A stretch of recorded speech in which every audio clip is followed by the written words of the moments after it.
Neighbors in the Southern Highlands remain on edge tonight as another round of construction blasting is set to resume tomorrow. Thanks for joining us live at 11. I'm Dave Crevassier. And I'm Denise Valdez. Construction for a new housing development has homeowners worried that blasting will have damaging consequences to the structure and the resale value of their homes. But that's far from the only problem we're hearing about. The nearby explosions are also taking an emotional toll on some families.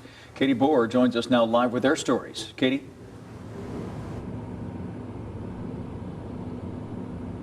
Heart recipient who lives right here in this Southern Highlands neighborhood. Now, he said he was experiencing traumatic episodes from the blasts, and he's not the only one that these blasts have taken a unique toll on.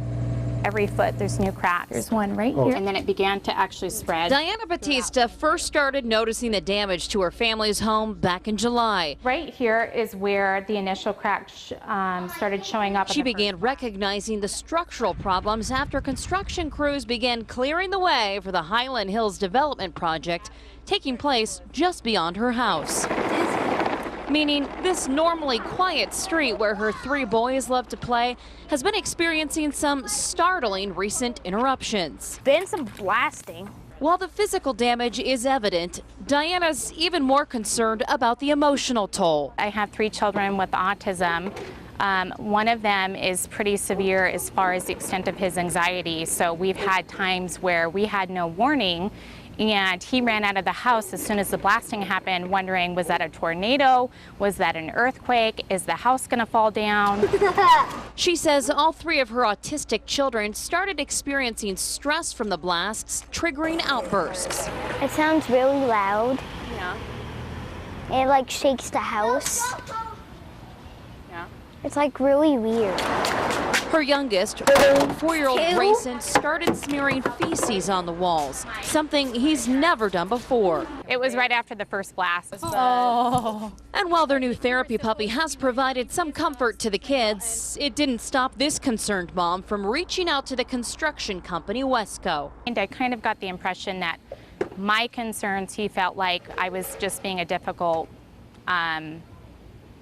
person. So, you know. Back live, Diana did tell us she did receive one of these notices from the construction company, but they were just literally stuffed in the mailboxes. I mean, I actually did just yank that right out. So we'll put that one right back in for neighbors.